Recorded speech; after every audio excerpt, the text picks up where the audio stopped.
দুর্গাপুরে ধর্ষণের ঘটনায় গ্রেপ্তার বিজেপি বিধায়কের ভাইপো।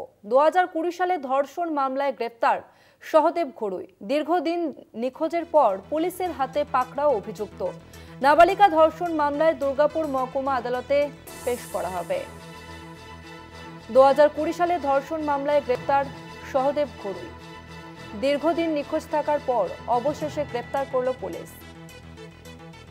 দুর্গাপুরে ধর্ষণের ঘটনায় গ্রেপ্তার বিজেপি বিধায়কের ভাইপো। 2020 সালে ধর্ষণ মামলায় গ্রেপ্তার সহদেব ঘড়ুই।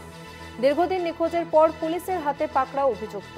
নাবালিকা ধর্ষণ মামলায় দুর্গাপুর মহকুমা আদালতে পেশ করা হবে তাকে।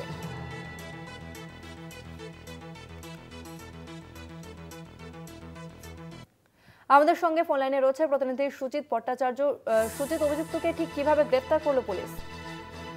দেখো তসমিনা, তোমাকে বলে রাখি, গত 2020 সালে যে ঘটনা ঘটেছিল, দলেরই বিধায়ক, বিজেপির কর্মী ছিলেন, তারই মেয়েকে, নাবালিকা মেয়েকে ভয় দেখিয়ে ধর্ষণ করা হয়েছিল এবং ধর্ষণ করার পর সেই ঘটনার মুহূর্তের ছবি মোবাইল বন্দি করে এবং সেটা সমাজ মাধ্যমে ছড়িয়ে দেওয়ার ভয় দেখিয়ে বারবার লাগাতার তাকে ধর্ষণ করা হয়।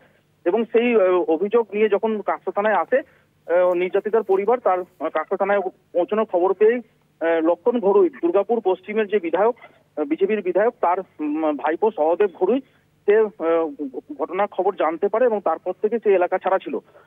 আজ কাকসা থানার পুলিশের কাছে একটি খবর আসে। 2020 সাল থেকে সে ফেরার ছিল এবং কাকসা থানার পুলিশের কাছে সকালবেলা একটি খবর আসে। সেই খবর পাওয়ার পরেই তারা কাকসার রাজবান্ধের ক্যানেল পাড়ে সেখানে তাকে রাস্তায় ঘুরে বেড়াতে দেখে এবং চেহারা কিছুটা পরিবর্তন হলেও তার মুখের আকৃতি কিন্তু সেই একই রকম ছিল, ফলে এলাকার মানুষের চিনতে খুব একটা অসুবিধা হয়নি।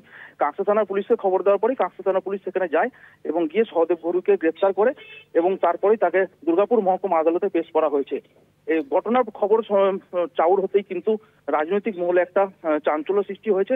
তৃণমূলের বক্তব্য যেটা, যে এই ঘটনায় সহদেব ঘড়ুই তার দৃষ্টান্তমূলক যাতে শাস্তি হয়, প্রশাসন এই বিষয়ে নজর দিক। তসমিনা, ধন্যবাদ সুজিত।